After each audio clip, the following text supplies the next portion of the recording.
Hey guys, my name is Sumit and welcome to my YouTube channel.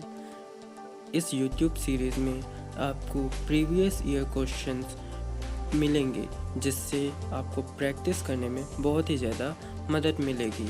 और इस YouTube series की शुरुआत मैं क्लास 11 के चैप्टर काइनेमैटिक्स से कर रहा हूँ। Hope you would like this video. तो हमारा आज का पहला क्वेश्चन है, A particle is moving with speed v is equals to b root x along positive x-axis। मतलब v is equals to b root x जो हमारी वेलोसिटी है b root x है। यहाँ पे x रिप्रेजेंट कर रहा है हमारे ग्राफ के x कोऑर्डिनेट को। ये जो x है उस कोऑर्डिनेट को रिप्रेजेंट कर रहा है यहाँ पे ये x। तो यहाँ पे calculate the speed of particle at time t is equals to tau। Assume that the particle is at origin at t is equals to 0। हमें at time t is equals to tau पे हमें speed निकालनी है, final speed निकालनी है at time t is equals to tau पे। तो जैसा कि हम जानते हैं कि a क्या होता है हमारा dv by dt। अब v की वैल्यू यहाँ पे क्या है b रूट x। तो b रूट x है तो फिर अगर हम b रूट x यहाँ रखेंगे, अब b तो एक कांस्टेंट है तो b तो बाहर आ जाएगा डेरिवेटिव के। अब रूट एक्स का डेरिवेटिव क्या होता है? रूट एक्स का डेरिवेटिव होता है 1/2 रूट एक्स। और जब हमने रूट एक्स का डेरिवेटिव किया तो फिर dx/dt हमने ये इसलिए रखा क्योंकि हमने यहाँ पे t के रिस्पेक्ट में डेरिवेटिव किया है, ना कि x के रिस्पेक्ट में। अब हम कोई सी भी इक्वेशन ऑफ मोशन लगा लेते हैं। जैसे मैंने यूज़ किया पहले equation of motion v is equals to u plus a t. इससे हमें डायरेक्ट आंसर मिल जाएगा। आंसर तो हमें सभी से मिल जाएगा पर इससे डायरेक्ट आंसर मिलेगा। तो v इज इक्वल्स टू, अब u हमारा ज़ीरो है। ज़ीरो कैसे? ज़ीरो इसलिए है क्योंकि यहाँ पे देखिए जो वेलोसिटी है वो है b रूट एक्स। अगर at time t is equals to zero यहाँ पे लिखा हुआ है कि particle t is equals to zero पे ओरिजिन पे है। ओरिजिन पे क्या होगा?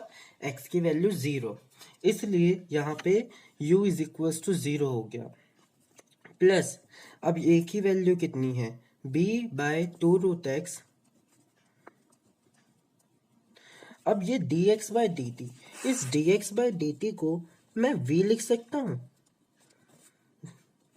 क्योंकि डिस्प्लेसमेंट का टाइम के रिस्पेक्ट चेंज तो वेलोसिटी होती है इनटू में t।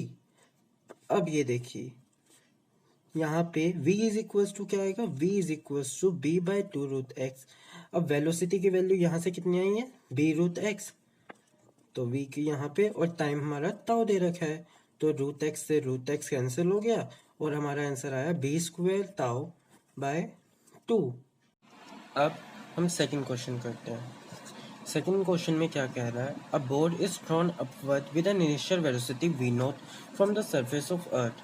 The motion of ball is affected by drag force equals to m gamma v square, where m is the mass of ball, v is an instantaneous velocity and gamma is a constant. Time taken the ball to rise to its zenith. अब मान लीजिए कि ये surface of अर्थ से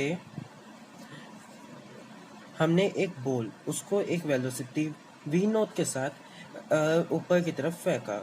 ऊपर जाने के बाद कुछ देर ऊपर जाएगी, उसके बाद एक मैक्सिमम हाइट अचीव करेगी और फिर ये वापस नीचे आ जाएगी।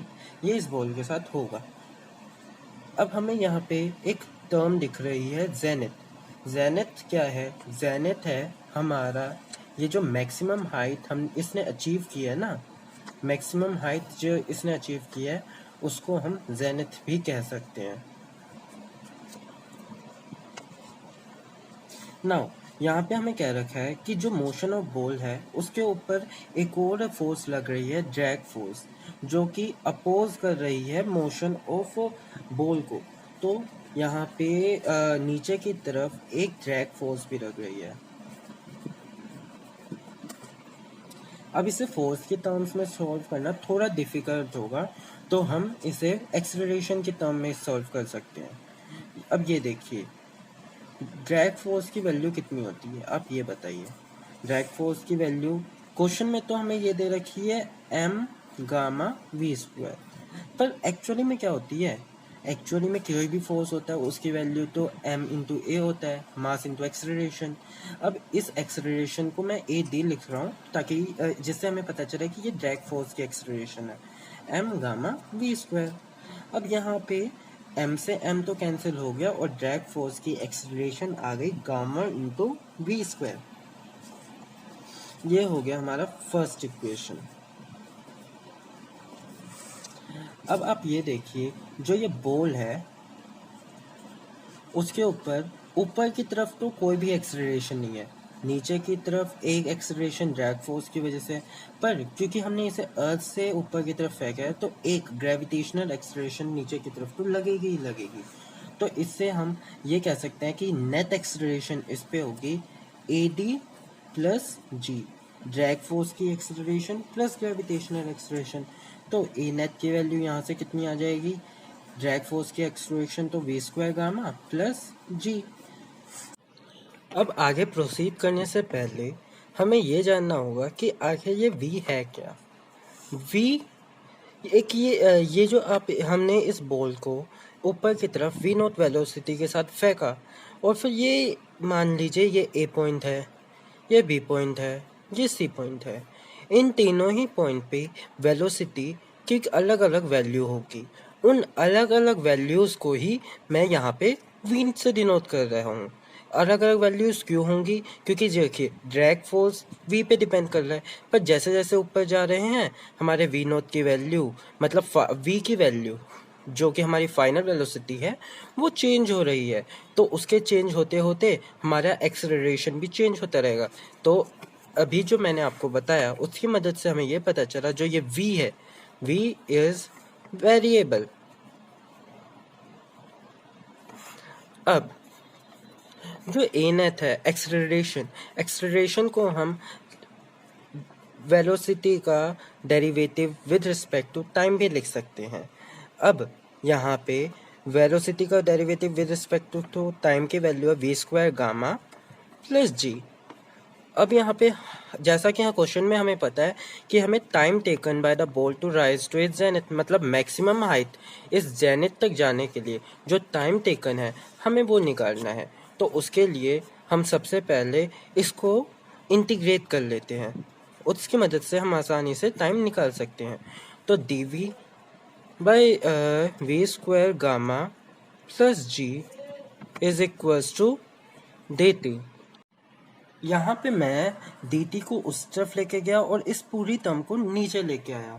ये इसलिए किया क्योंकि सबसे पहली बात हमें टाइम टेकन निकालना है, इसलिए dt को अलग निकाल रखना है। और यहाँ पे जो हमारा वेरिएबल है वो v है, और जो हमारा वेरिएबल होता है हमें उसी के हिसाब से इंटीग्रेट करना होता है। अगर हमारा वेरिएबल v है तो उसको हम v के रिस्पेक्ट में इंटीग्रेट करेंगे। तो जब हम इसे सॉल्व करेंगे तो ये तो बहुत आसानी से इसका आंसर आ जाएगा t। अब ये मेन है हमारा ये इंटीग्रेशन सॉल्व करने का, under integration of dv upon में v square gamma plus g. अब ये इंटीग्रेशन सॉल्व करने के लिए आपको मैं एक चीज़ याद दिलाना चाहता हूँ, इंटीग्रेशन ऑफ 1 अपॉन में a square plus x square इस विद रिस्पेक्ट टू dx, इसकी वैल्यू होती है 1 अपॉन में a tan inverse x by a। तो ये दोनों ही ये फॉर्मूला आप इंटीग्रेशन में पढ़ेंगे।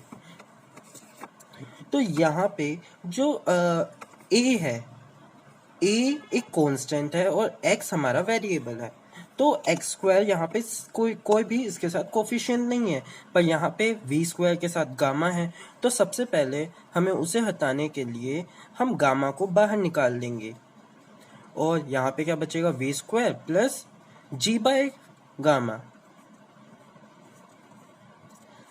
अब ये देखिए गामा क्योंकि कांस्टेंट है इसलिए मैं उसे बाहर निकाल सकता हूँ इंटीग्रेशन के साइन से। अब ये देखिए v square plus g by gamma. अब यहाँ पे a स्क्वायर है तो फिर उसी टर्म में लिखने के लिए हम इसे लिखेंगे dv by is equals to t, तो t is equals to dv by v square plus under the root g by under the root gamma का होल स्क्वायर। इसे समझ लेना, ये गामा ही है। बहुत अच्छी राइटिंग नहीं है मेरी। अब यहाँ पे हम आगे ये कर सकते हैं कि 1 गामा तो हमारा आ गया। अब a की वैल्यू कितनी है, root g by root gamma, तो 1/a क्या हो जाएगा, root gamma by root g. tan inverse v by root g root gamma. अब इसी को सॉल्व करेंगे तो हमारा आंसर आ जाएगा 1/रूट gamma g tan inverse v root gamma by root जी।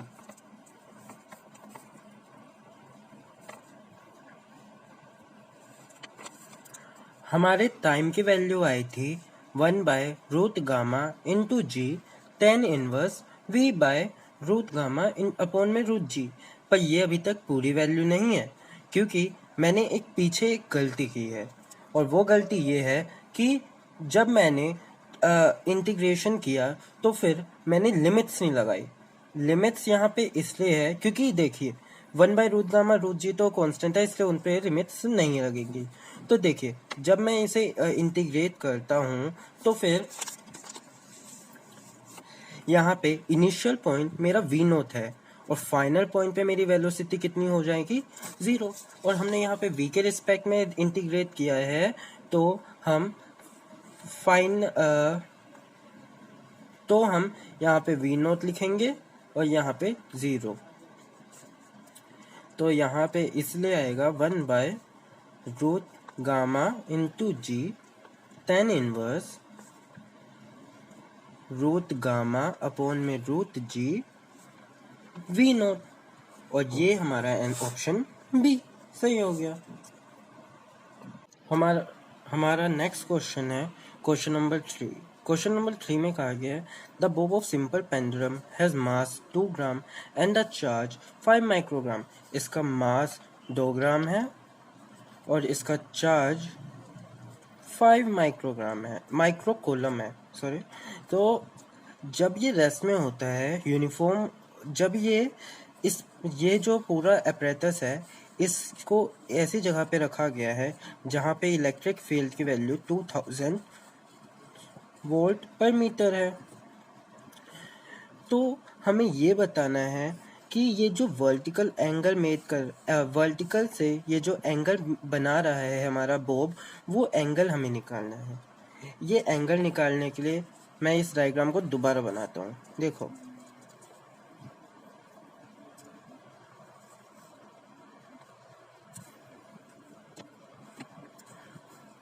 यहाँ पे